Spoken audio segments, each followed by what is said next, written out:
Hey everyone, welcome to Creating the Futures Hangout. My name is Alex Budak, and I'm happy to be here facilitating what should be a really great discussion with a couple of Creating the Future fellows who 1 year ago today finished their immersion program.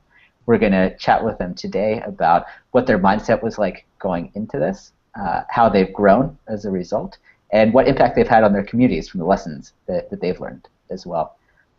In addition to my role here in Stockholm, Sweden, where I run an incubator for Swedish social entrepreneurs, I'm also a proud member of the Creating the Future board.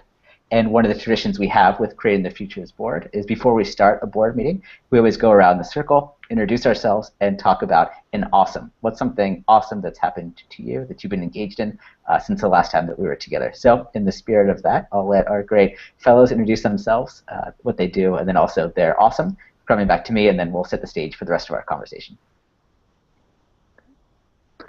Rebecca, you want to jump in? Sure. Hello, everyone. I'm thrilled to be here. Rebecca Hurd, and I live in McCall, Idaho. My awesome today is fall is definitely here in McCall, and the colors are incredible. And a part of my daily dose is running outside with my dog, and running in this beautiful, beautiful park we have.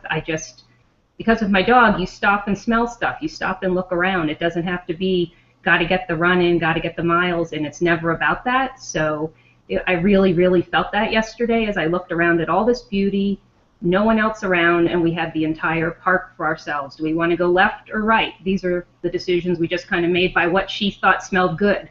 So. A great way to go through life, just based on smells. If only I could dictate my whole life that way. Well, I'm Justin Pollock. I'm in Washington, D.C., and as well as being a Creating the Future Fellow, I am also a Creating the Future board member with you, Alex, for those who are interested. And my awesome is, this might be totally, self-serving, but my awesome is this today is actually part of just a flurry of fellow engagement and kind of opportunities that are kind of going on for me, and it just really excites me, and it's really amazing to think about kind of how this community grows, and it's awesome to be here with Lisa and Rebecca 1 year out from what we experienced. So. And joining us on the line now is Lisa, who is another one of the fellows celebrating her 1 year anniversary. Lisa, we're just going around introducing ourselves and sharing our something awesome that happened to us recently you want to share with the group. Sure, absolutely. So I'm Lisa Humanek. I currently live in Madison, Wisconsin. I'm newly transplanted here, used to be in Tucson, very close by to Creating the Future. The awesome, I think, that's happened for me most recently is that last week I participated in Madison Nonprofit Day, which is a one-day conference for community benefit organizations in South Central Wisconsin. And it was really my first chance to be out there and networking and getting to know people in the sector, and got several leads for possible consulting projects out of that, so I'm looking forward to seeing where those head. Awesome. Welcome. Yeah, thanks. And I'm Alex, coming to you from Stockholm, Sweden. My awesome is through my position with Reach for Change. We run an incubator for social entrepreneurs, and we select our entrepreneurs through a wide open contest where we solicit applications from all over the country. We just closed our application period and had 525 applications, which is really exciting. Oh, wow. We work with a lot of early stage social entrepreneurs. So it's a lot of people that are just taking their first small step into the idea of being a change maker, running a community benefit organization. So, of course, in the end, we'll only choose two, but it's a great feeling to know that in all these different pockets all over the big country of Sweden, the people are stepping up and saying, yeah, I can make a better world. So, really exciting and inspiring. To set the stage, then, for today's conversation, we'll break it down into a couple of parts. So we'll talk about the going. So as you're thinking about, is this something that's right for me? What were the fellows thinking about as they were going to it? And then what's it actually like being at the immersion? What do those 5 days look like? We'll give you some insight into what actually takes place there. And then we'll talk about the growing. So they've had a year of growing since finishing the immersion class. What's changed for them? what's changed for their work, what's changed for their communities, how are things different now when you're out, and looking ahead to the years ahead as well. For those of you that are watching or following along, feel free to tweet any questions or comments that you have. We use the hashtag CTFuture, creating the future, CTFuture, and we'll keep an eye on that in case you want to ask a question of the participants as well. But to start with then, let's get into the mindset of what you guys were thinking about as you boarded that plane, that train, that car to Tucson to get started for your immersion. So I'm curious what was going through your head, both in terms of what you thought would happen, but also what was it that made you decide, yes, I'm going to do this program?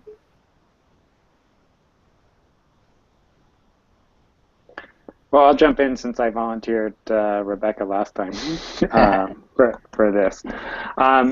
So for me, at that point in time, and if you sort of run the clock, the decision was probably made about 4 months prior to the actual immersion class happening, when we sort of had to sign the dotted line or send our money in and really commit. And so for me, that was about 9 months into going out on my own and creating my own practice. And I was in a space where I was really feeling like there was something missing in how I was thinking about the change that creates, or the change that happens for individuals and organizations. And I was really trying to figure out for myself kind of an integrated approach to how do we look at all of these things that are going on in organizations and with people and really figure out a way to pull them together that makes sense. And so I knew Hildy, I knew about creating the future. I think I finally was at the right point where I was revisiting the Pollyanna principles because I was sort of voraciously reading everything I could. And it connected, that I saw something in what I was trying to understand and what I was trying to construct as kind of my own models and approach. And I said, there's something in here that really is a strong thread that I feel like can connect my ideas with something bigger than what I do.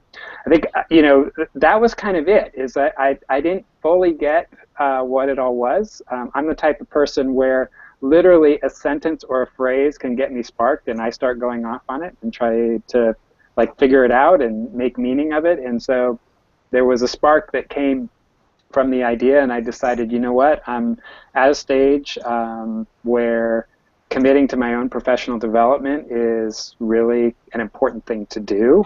Not just exploring ideas, but actually picking myself up and putting myself in an environment where I'm going to be stretched and pushed. And so that's kind of where I was. And so when I was getting onto the plane, it was me thinking, okay, I need to kind of shed all of my preconceptions about what I think I know and come into this space and see what I can learn more about to use as a framework, as a thought, as a piece. And I'll stop there because then we start going into the sort of being there piece. How about you, Lisa? Sure. I think I was in a similar space as Justin was. I was about a year out of being in full-time paid employment and had been doing some really significant, skilled volunteerism in the community in Tucson. And some of that had been helping colleagues in the community benefit sector with their organizations. They had asked if I could come in and facilitate some planning or do some staff training with them and so forth. And that was going really well. I was enjoying it quite a bit. And I knew Hildy and Dimitri. They had reached out to me shortly after I got established in Tucson, as I was CEO of the volunteer center there. And we'd had lunch a few times. I'd read Pollyanna. That had really resonated with me, and just at a real gut level, it spoke to me, and it was something with which I agreed wholeheartedly, and I really wanted to be able to live that. They had invited me to an immersion a couple of years prior, and it just wasn't a good time. I was working full-time and was in graduate school also, so it just didn't work out for that one. So this one came up at the right time for me, and sort of all the stars aligned, and I was able to make the commitment to be there. So, and again, I wanted to explore. For me personally, I wanted to make the decision about whether or not consulting was the direction I wanted to go, because I was at a point in my life where I felt like I needed to decide one way or the other, and felt like going through immersion would definitely help me with that. You guys are good. Two good cliffhangers to make people want to learn more about your stories. Rebecca, how about you? I had Hildy's books on my bookshelf and had been gobbling them up, but that was a very isolated event for myself in my own universe, and didn't really have anyone to talk or share, like, these things really speak to me. And she spoke at our statewide conference, and I just about blew up in my chair because there's someone out there doing incredible work. And then we had one of the Creating the Future fellows come into the workshop session and show very practically what she had done since the immersion course in her own community. So it became very tangible to me, not just the keynote speaker who was saying all the things I was thinking, but so powerfully, and had been living in this space far longer than me, and it all clicked. So it's kind of like the information was always out there, but it wasn't till I was at that ready state. So I went to the website and went through looking, at phase 1 of ways you can learn more if this kind of speaks to you, and it was screaming to me. So then when it was like, oh my goodness, there's a course,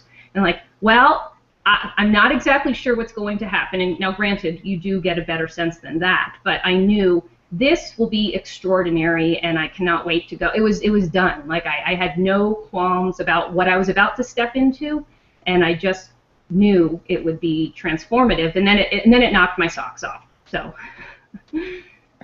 Good. So let's get into it. So you have all you guys almost ready to go. You're knocking on the door for your first day. So what will participants actually experience in the class, in the immersion? I think what stood out for me most initially was the amount of time we spent on that first day just getting to know each other and each other's stories, what had brought us there, what motivated us, what our values were. It really, that time and space that we took to get to know each other and build rapport with each other before we ever got into the content of the material was key to the rest of the week being successful. And I was, I'm a good one for icebreakers and things like this, and that just went beyond it.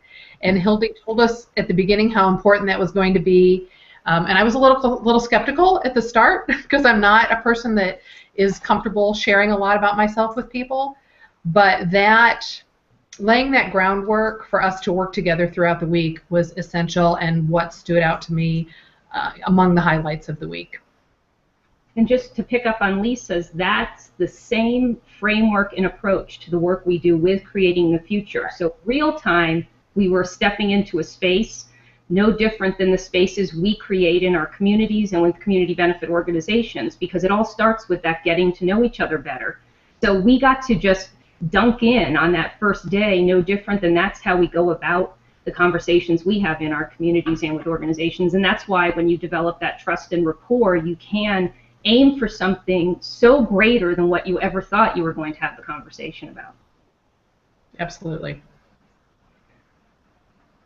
And I think you just, in that space, you feel so comfortable in a way that every creature comfort is provided for so kind of magically, but you know it's not magic. It's all the thoughtful preparation that goes, what is needed for these people to be willing to come into this space and be at their best potential, which again is the same framework we use in the work we do, but we were walking and experiencing it real time, nonstop for 5 days with each other. So a lot of work to set up the proper framework, get people comfortable, get the ice broken. What happens in the 5 days? How are the 5 days divided? Are there certain themes to each day? What does the actual 5-day look like?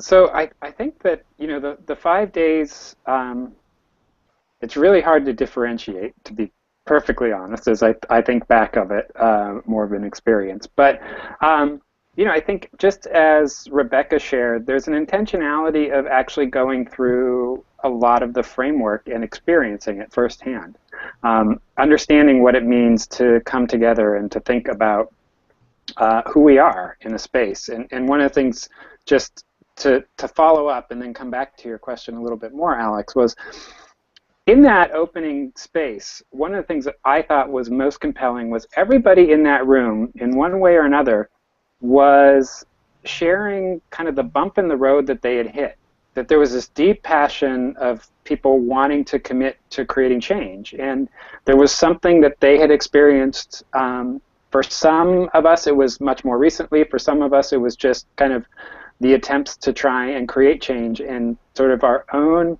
I wouldn't say frustrations, because it wasn't a frustration, but it was definitely an acknowledgement of, hey, we're here because we're trying something, and we've run into kind of some barriers that we want to just turn into hurdles that we can actually, go over. So, and I think that that's important, because I think that that really set up the learning that happens for the rest of the day, the days where we could actually look at then unlocking those pieces. What is it that really drives you? What's that thing, and how does that correspond to what drives other individuals, what drives groups, what drives organizations and communities, and really making that connection that's there.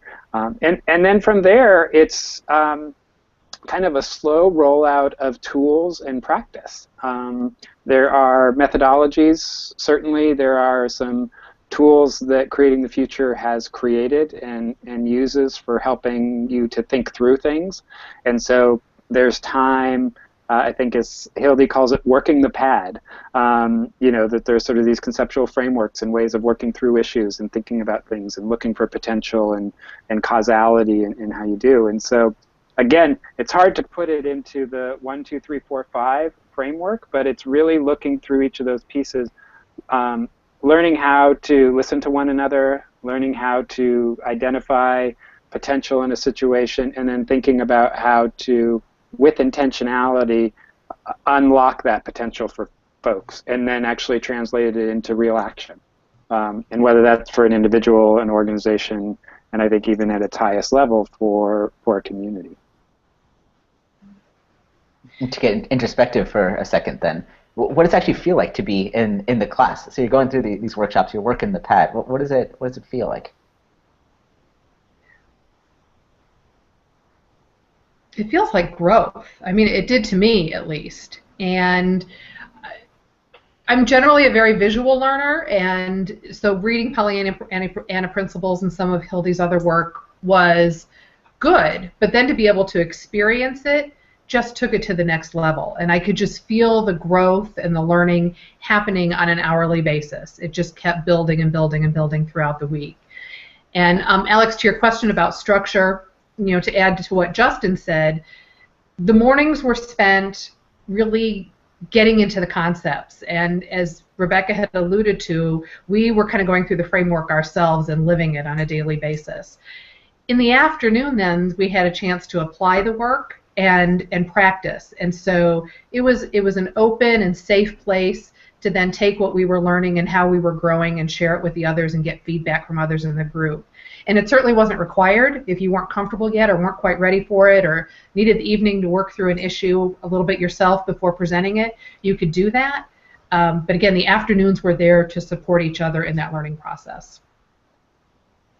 And I think what is so beautiful about Creating the Future is it's not like you go to a training class and get some certification and tips and tricks and here are the slides or things like that, but in the afternoon when we had the practice sessions, the working the pad, you may have been working in one place around what is the conversation I want to have with the group.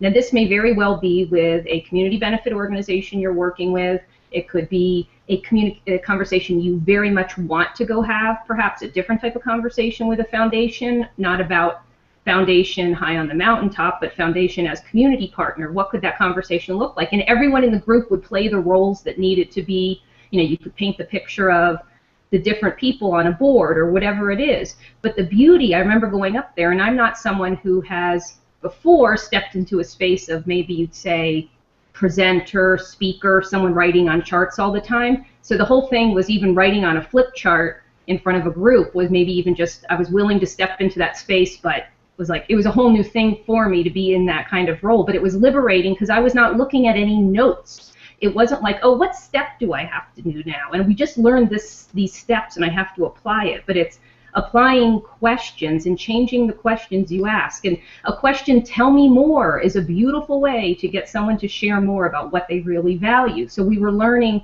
how to listen and hear what somebody has as values, and also as somebody speaking to the group, how do we create those spaces and ask those questions to elevate the conversation, because dramas and problems will always come in, but we don't have to be afraid of it. We can move the conversation in a direction that's aiming at something far greater and will solve for whatever the drama problems. So real time, you were constantly like, oh, yes, that works, or that didn't feel so natural to me. So you're kind of finding your sweet spot with all these thought frameworks on what fits with who I am, because we all still are who we are. We've just built on all of that in such incredible ways that it's so great, because it's not like when I've gone to trainings before for something. It's then, if you're going to use this, you must follow our playbook because it's our program. This is more like take what you want, make it fit how it's yours, build on it, and share back with creating the future, because all we want to do is see more and more success ripple in the universe. To use one of your very own questions then, tell me more. So the three of you, what are the things that especially resonated with you in the class? Obviously, Rebecca, that's one major thing. What other things really resonated with you? I think what resonated with me was permission to connect what I was doing to the community. I think, you know, kind of to follow up on what Rebecca was saying, particularly those of us who probably have done some form of capacity building or consulting for a while, you get kind of locked into approaches, frameworks, ways of doing things, and it becomes very tactical.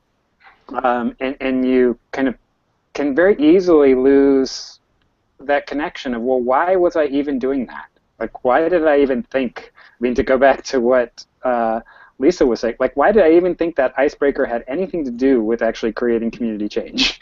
And I think one of the things that was really powerful for me was it reconnected all of those pieces.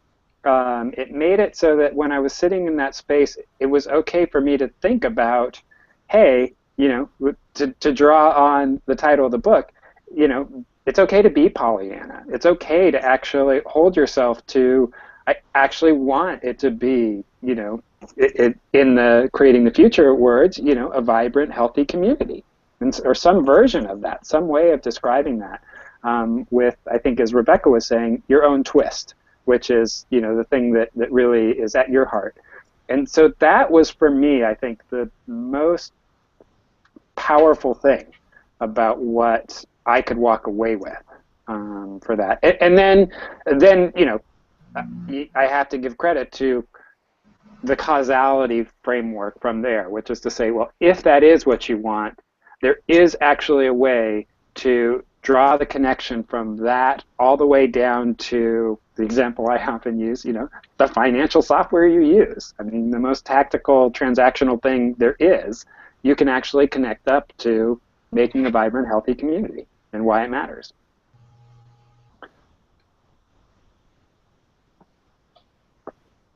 Yeah, I think to build on that a little bit too, I think what set the immersion week apart from any other experience I've been in, you know, normal training or professional development, was the level of permission to be and think and focus on values rather than just doing.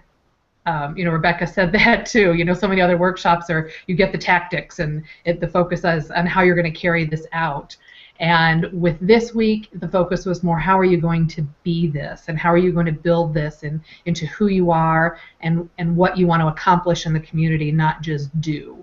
And so we talked about that every day, just the permission to be and to think, and we don't always get that in life. And it was just wonderful to have that and a supportive group to go through that with.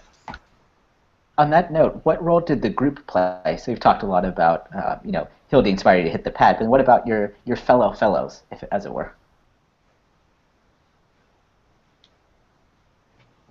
Just thinking about them just fills me with such joy, because you have these beautiful, beautiful, brilliant people who all want to come into this space, and we're all building on each other. And Justin would keep bringing up these different books and frameworks and so on. And we had flip charts filled with just more stuff to go dig into when you leave immersion, because everything builds on strengths. Everything builds on something else that already exists in the universe. So there were diagrams all over the room and just names of authors or interesting concepts to go read about. And everyone keeps bringing that in, as well as their real-time community experiences. And I was looking through some of my jottings from a year ago, and Christy McGill, a wonderful, wonderful fellow who was with us, we did a whole session with her about her Healthy Communities Coalition, and she was framing up her next leadership session.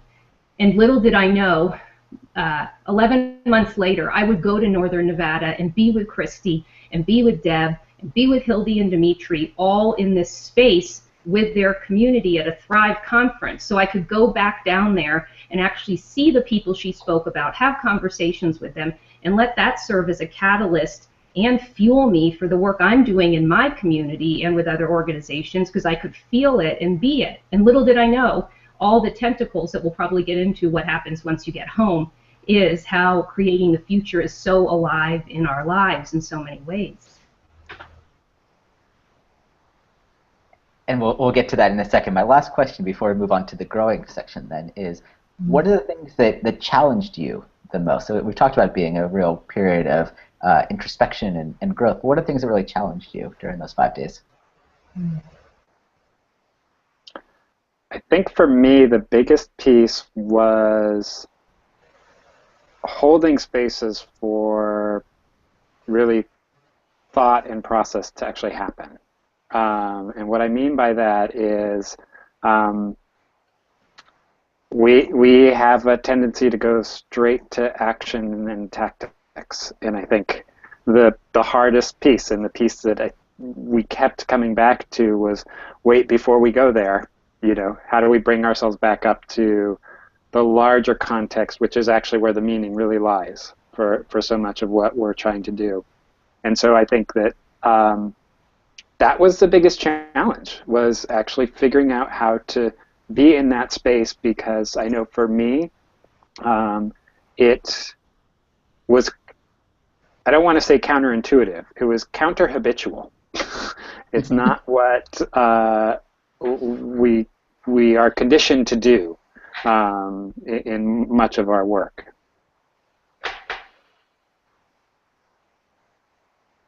I think for me, the challenge of the week didn't have so much to do with any of the material we were going over, or the things we were learning, or the thinking we were doing. It was the immersion itself. I mean, it really is sort of one topic, one train of growing and being for 5 days.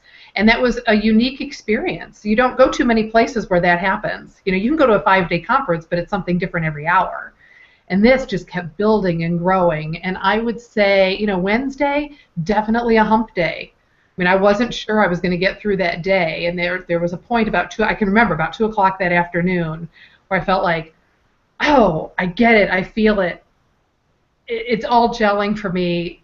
And the rest of the week was sort of a breeze. We'll get into the growing and kind of what happened to me afterward. But that intensity was different, and it was enjoyable, but to an extent it was a challenge as well. I think similar to what Lisa shared about Wednesday is also sometime during that week I felt, you know, a little uncomfortable or squished, or my brain's going to blow up, or how does this fit? And it's just, I guess, to remind yourself that just kind of let it swirl all around you sometimes, and you don't have to stick every puzzle piece all together into the puzzle neatly, because our universe is not neat and tidy anyway. It's beautiful. So allowing that whole being versus doing, because we're all these productive machines. So the being, and just allowing yourself to reflect and honor the power of that reflection time during the week. So I wanted to pull something that I think Rebecca touched on there, of being in that space, because I know, and actually going back to another thing that Rebecca said about sort of, the old tradition of here are some tools, use them, here's how you deploy them. For me, that's a space where the way that this immersion was structured, those answers were not put right in front of you. There wasn't here's how you walk through exactly what this looks like. And that was challenging for me, because there was a part of me that did say, I want the answer, I want the way, I want to just be able to run out the door and start doing this, start making these connections for other people. And so there was a level of discord for me, is sort of feeling like, wait a second, I haven't seen how this works yet. I haven't really played it out. I don't get all of the variables that I need to be paying attention to. And that's a lot of just how I operate and kind of how I process things. And so I had to get into a space, I think, to what Rebecca was just speaking to, or at least my interpretation of what she was saying, which was allow it to just be, and recognize you're not going to get it all right here. You're not going to have all of the answers to all the problems, to all the challenges that you're going to face trying to do this here and now. It's an organic thing. It's an approach. It's a way of coming into a space that was really what we were practicing for a lot of the time. And a perfect segue there, Justin, to move from those 5 days to reflect on the whole year now. So Lisa, let's start with you. Can you share the path that transpired for you after your immersion? What the spirits bring up for you personally, and how does that affect the work that you're doing now? Sure. And the way that things have progressed, totally different than what I expected on Thursday of that week. Because as you finish up Thursday, you know that Friday is going to be spent on self-reflection and how you're going to take what you've experienced during immersion and move forward with it. And when I got home Thursday night, because I lived in Tucson, I didn't stay at the hotel with everyone else, my husband told me we were being transferred from Tucson to Madison. And so it just blew up everything that I thought I was going to work on Friday. Because I had potential clients in mind, I had potential projects and things around Tucson that I was passionate about, that I couldn't wait to think about how I might apply, how I'd grown that week to working on. And so Friday was really hard. I couldn't share it with anyone. You all didn't know that I was going through that because I couldn't share it yet. And trying to think about, okay, so how can I take what I've learned and apply it to getting settled in a new community? How am I going to use this framework to get myself, knowing people and building relationships in this new place that I'm going to move to? And unfortunately, fortunately or unfortunately, it takes almost a full year, that moving process of selling the house in Tucson, getting our adultish kids settled where they're going to stay, finding a new house. So it's really just in the last month that I've been able to start building relationships here in Madison. And it's been amazing because I've got the framework, and I go into each coffee that I'm having with someone or place that I'm meeting someone, and I'm really integrated the listening buckets, which you learn about in immersion, and how much richer the conversations are with people than they ever would have been. And I think the more amazing things they're going to lead to, even though it's taking more time than I had hoped, it's so internalized, it's so organic, it feels so good, and I'm not sure, having had immersion, that my experience would be the same. So I'm just excited about what it's going to mean to me and to this community now going forward, because I'm anxious to really get started with things. Rebecca, how about you? It's changed everything. So on my personal level, it's part of your fabric of who you are. And I guess you take whatever you wish from it. So by saying that doesn't mean it must be the fabric of it's going to effect. And I'm swatting a little fly, if you're wondering, but or emphatically making the point. Yeah, I'm not. These aren't but it's, for me, I had two because I've worked a lot in fundraising and communication. So presenting issues to me that I tabled until I came back from immersion were, we need more money and we need more clients from two different organizations. And I know if I had not gone into immersion, not pressed hold on that conversation, it would have come from pre-immersion, which again, I've also learned, you got to be really kind to yourself. Just like you're kind and grateful and compassionate with everyone else, be kind to yourself, and you're building on that old self before immersion, I guess. But I probably would have come from it in the tradition of trying to fix the thing versus elevating the conversation, which actually gets to what the people are really aiming for, which is what we all want, is the healthy, thriving, resilient communities. So every conversation since then, like Lisa said, you come with these listening buckets, and the more you live in this space, it's very natural to ask those questions. It's very natural to, well, what fits right with you, that it just becomes the way you navigate every conversation you have. If it's a friend calling me with whatever the personal issue or drama is of the day, I see myself using the exact same approach for all of those conversations. And it's also given me, I think, the power of the group, of all of these fellows in the world.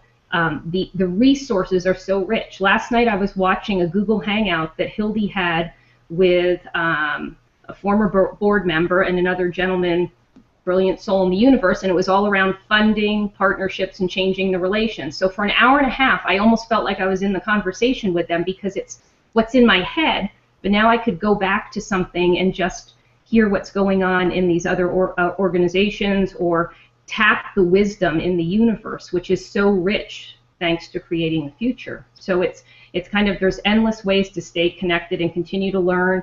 I see possibilities to partner with other fellows in the rest of the world, because when someone asks me what my area is for my work, my area is the universe, truly. If people want to aim for making a healthy, resilient community, I would be honored to be a part of the conversation. So I will jump off of the values podium that Rebecca just laid down there. I think for me, the biggest thing, and again, going back to where I was coming into this, having started out on my own, still sort of trying to figure that out, trying to figure out what was going to be sort of my practice versus the practice that I was subbed to do a lot of the time, being defined by others. And so for me, the first thing that really happened was I came back and I said, you know, okay, I just experienced a space where vision of community is so important. How do I apply that to my work and my brand as a consultancy, my style in terms of an approach? And so for me, that was the biggest thing, was when I sat down and I started going through my own values. As I said, you know, it certainly starts with a vibrant community, but I got to the point where I said, you know what, you know, and Alex, you and I were talking earlier about sort of marketing, and I said, well, I have a website. I don't do much more. But right there at the top, you know, so I have, you know, my organization is called Org Forward, and right up at the top it says we're committed to creating a vibrant community where equity, dignity, and a healthy environment exist for everyone. And I can come in, and I don't bat an eye saying that to anybody whom I'm going to be working with. Just as Rebecca was saying, you know, that's what I connect on. And to actually be able to own the space and to say, it's absolutely okay for me to say no to somebody if I don't feel that their values are aligning with that.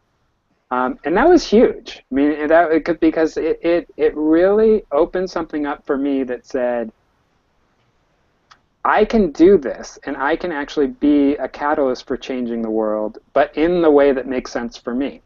And what I learned in that, in doing that for myself, was it really opened up how I understand the work that I do with others, whether it's people or organizations, which is, I use myself as an example. I said, I'm a consultant. You know, but I can come here and I can stand side by side with you. I can be a partner with you in this work because we both want to see the strong community. Me doing this work is my direct service. It's my way of actually using the skills that I have to actually do something. And so for me, all of that really amounted to, for the first time in my life, feeling like I now understood how I could potentially play an active role or be a catalyst for community change and community benefit. I think I'd always had in the back of my head, even though I've been in education and worked in nonprofits and worked in universities, I've always been on the front lines of all these things that we say change the world, but I never felt like I was actually doing anything substantive.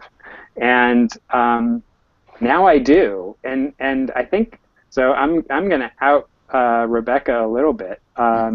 Rebecca, not only is she embracing this, but she's a giant catalyst in her community, as are, I think, everybody who has come out of that immersion course. And some people, I don't know exactly what they're doing, but I know Rebecca, and she spoke of Christy, and I know, Lisa, you're resettling and kind of figuring out your legs there. But when you look at and you see this opportunity in this set of peers who literally are taking community by the horns and saying, we can actually have these conversations. We can actually think about these things. We can actually hold ourselves up to asking the questions that are wicked questions. They're hard, but we can do it in a graceful way.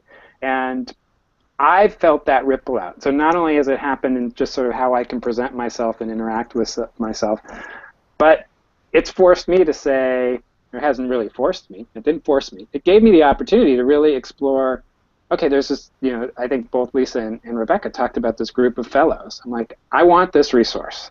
I want this to be my collaborative team in what I'm doing. It's made me go out and think about other consultants that I know and partner with and to say, you know what, I don't care if we work individually on these projects. We're going to talk to each other, and we're going to respect the confidentiality of organizations, but we're going to somehow be subversive and figure out how to get them working together. And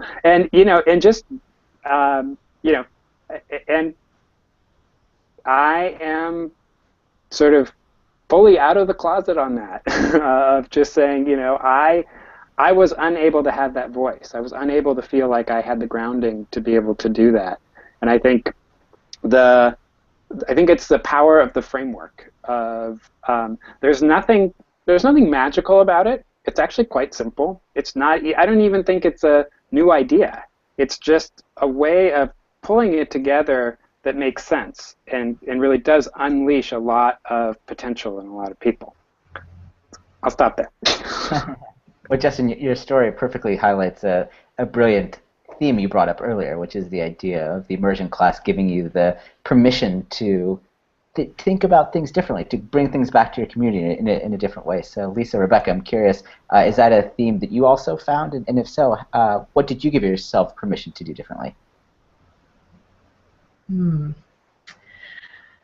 Gosh, that's a really good question. And one of the fun things about being in immersion, kind of going back a little bit to your question about what did it mean to be in it with this group, was to see how each of us experienced it a little bit differently. And it was great fun to watch Justin, sort of question everything and try to put it into his own words and how is this going to fit with how he might go back and apply it. I think what it's given me permission to do is be myself more instead of being a program. And so it goes back to taking the time to build the relationships, which I may not have done previously before, and made other interactions feel unnatural and forced. That it doesn't happen to me anymore. It's given the immersion and having the framework and having had the experience of going through it with others has freed me to make every single relationship going forward much more authentic and real. And that's the biggest change I've seen for me personally. Both, in the way I interact with clients, potential clients, to the way I interact with my friends and family. That's been the biggest change. Rebecca? Back to the theme of being, it's really given me the permission to be, but also to help create the space where others can do something that's probably quite foreign to them as well, in the being and the why. And people have said to me, I don't know what you do, but I just feel great when you're around. And how awesome is that? Because you just create the space that they can be at their best.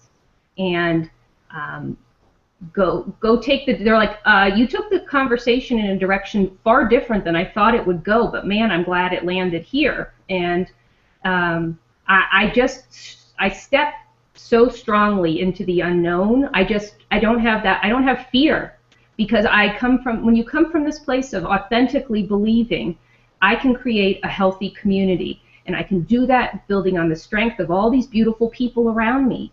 Then you're not faking anything, you're living it, being it, and there's such strength in that. And when you create those spaces with community, and these are some people I never even knew before, and now there's this growing group of people. People are giving hugs, people are sharing quotes that mean something to them, people are crying, and the people are showing their truest self, stepping out of the systems, the agencies, and the bureaucracies. So it just gives me permission to say, you know what, this is my sweet spot, and I love it, and I'm going to keep jumping into these sweet spots and creating these spaces, because this is the practice I want to be in. And I think we are all change catalysts, and that means, sure, I can bring all the experience in the doing. There's still plenty of doing I can do with you, but let's get really clear on the being and the why. So I think it's allowing myself to help make that space with people, and if people are really just going to be stuck on this thing that they must have now because it's going to fix everything, like Justin said, I'm willing to go into a conversation to maybe consider a different approach, but I'm also giving myself permission to walk away because it's something that perhaps isn't being set up as a good fit. If people aren't willing to maybe even open the door a millimeter. I'm not asking them to bust it wide open like all of us, but would you be willing to just open it a little crack and maybe try a little something different?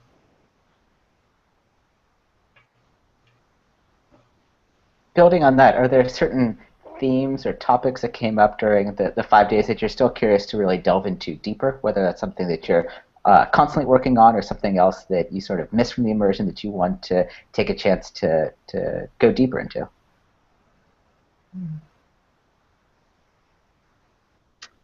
I think for me, the biggest piece is one of the elements that gets explored is what's referred to as the continuum, which really speaks to the idea that we are all in different places about different issues in our lives. Sometimes we see a wide open path, and I think as you saw with Rebecca, just in her talking, of just being in this space where incredible things just happen and just flow out. And there are other times where you are just totally frustrated and can't see anything beyond, the tip of your nose.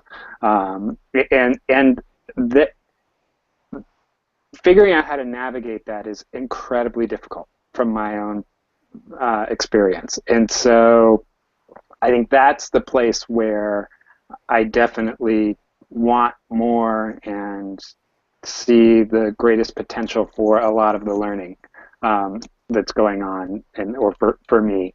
I think this is not easy, and I think that's from my perspective, which is why I love having the community that I have, which is, you sort of step into a new lens on the world, and it's not a lens that everybody shares.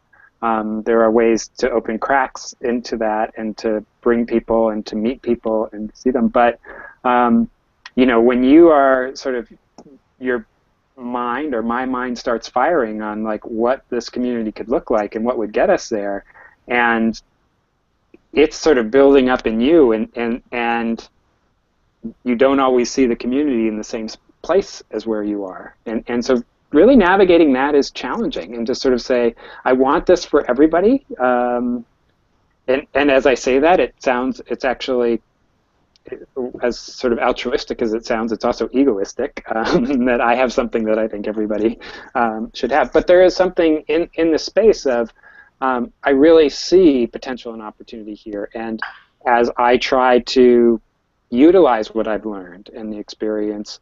You know, fundamentally, this is all about change. It's about people changing, and that is not an easy process at all. And we're trying to figure out ways to facilitate it and to help it. But you know, I think it's important to recognize that it's not just a for me, it hasn't been just everything is roses. There have been moments where, you know, again, like I said, just even with all of this that you're hearing, of just how do I do this? How do I really make it? So I think one of the things that's really important in terms of that kind of continued piece is not only the topic of the continuum and knowing how to navigate that, because that's at the root of a lot of this, but also just knowing that immersion is definitely not the end, and it's not the thing that you finish it and you're done.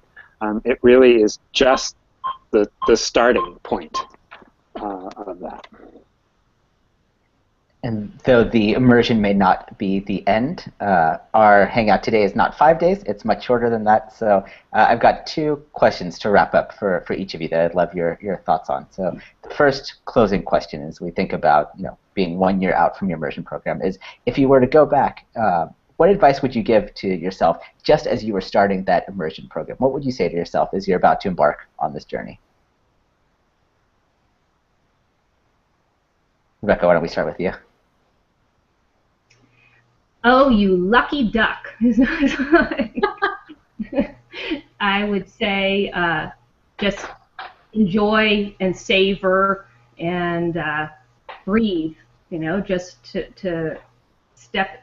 I didn't go in with any kind of fear. I went into just openness. So I guess telling myself a year ago wouldn't be a different thing other than as you're guessing, this is going to be so incredible, and yes, just have a wonderful time, because it sets you on a path, like Justin said, this is for the rest of my life.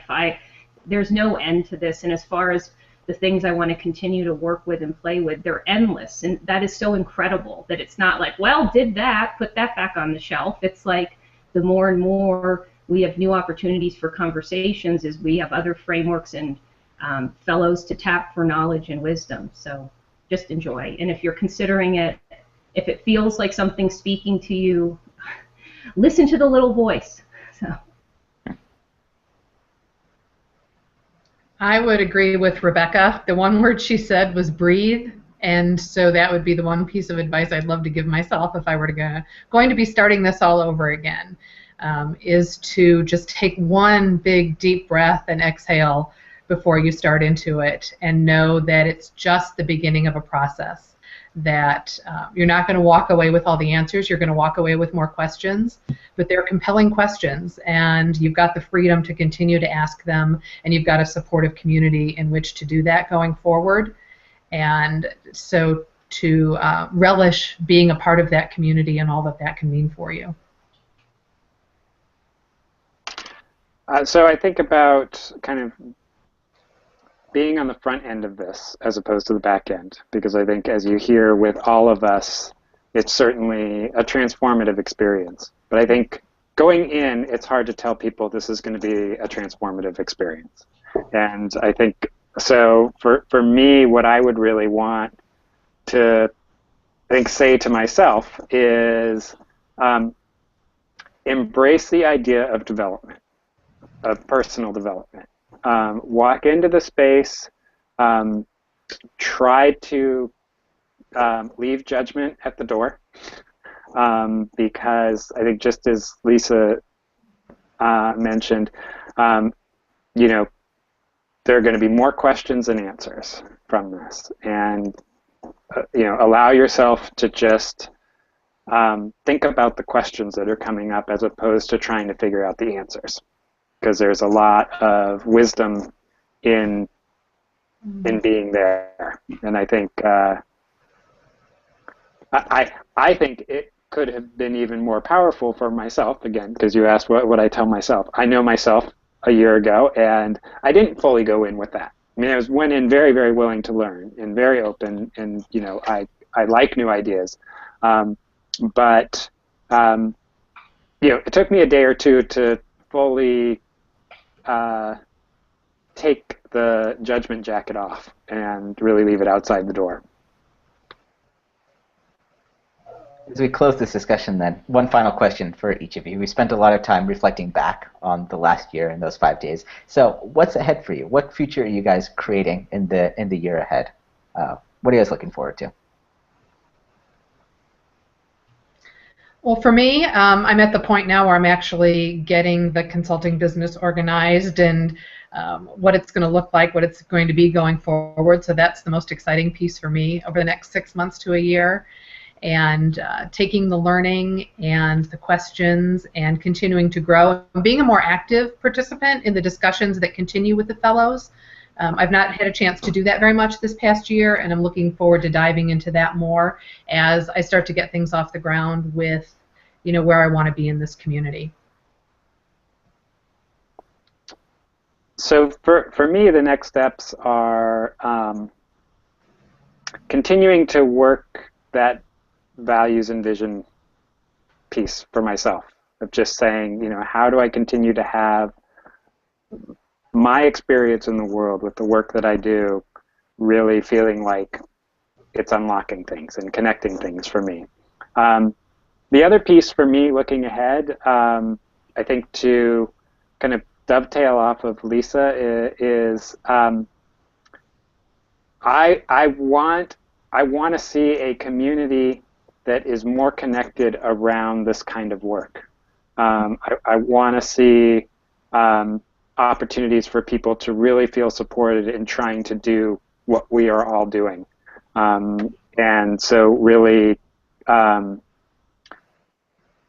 using myself as a catalyst and almost as a demonstration of sort of what the toils, tribulations, and gyrations and ecstasies are of doing this work, but in so doing, really figuring out how to truly be collaborative in the work that I do. One of the things that came for me as I was beginning to do some of this work is, embedded in a lot of Creating the Future's framework is collaboration, is engaging the community, bringing other voices to what it is that you are doing. And I realized I wasn't doing that as a consultant. I was only using my own voice. So as I began a project that I'm just starting now, I put to myself, I said, if I'm asking them to reach into their community to create the knowledge and the understanding that they need, I need to do that too. I need my practice and the work that I do to model that same behavior. So for me moving forward, it's actually figuring out how to do that, how to be a consultant, but not just Justin Pollak, how to be a consultant that really is kind of channeling all of this other collaborative knowledge that's out there.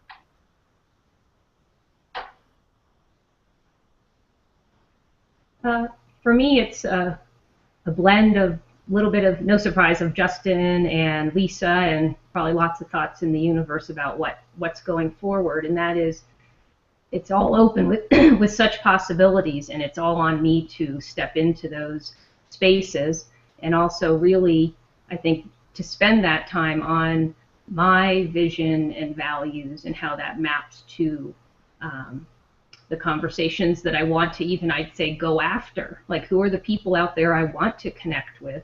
And when I connect, it's not I'm selling you something. It's really, I believe we're stronger together. And I think tapping the fellows for opportunities that we can partner together, because there's so much brain out there to be tapped amongst the network of people associated with Creating the Future. So what can we actually all be doing and being together? And I think that's incredible, because it's so rich what's there to be tapped. And there's already tapping going on. I guess it's just, I'm excited about more of that and just scratching the surface in this past year. And that's the thing, it's been 1 year, but oh my, what a year. Speaking of tapping brains, thank you so much, Justin, Lisa, Rebecca, for joining us today, sharing your experiences both in the immersion program and in the year ahead. Thanks to all of you guys for joining us as well. For those of you guys watching after the fact, feel free to continue using the hashtag CTFuture to continue this discussions there Otherwise, thanks again to our 3 great fellows for joining us today, and wishing you guys all the best in the year ahead. Thanks, guys. Thank you. Thank you.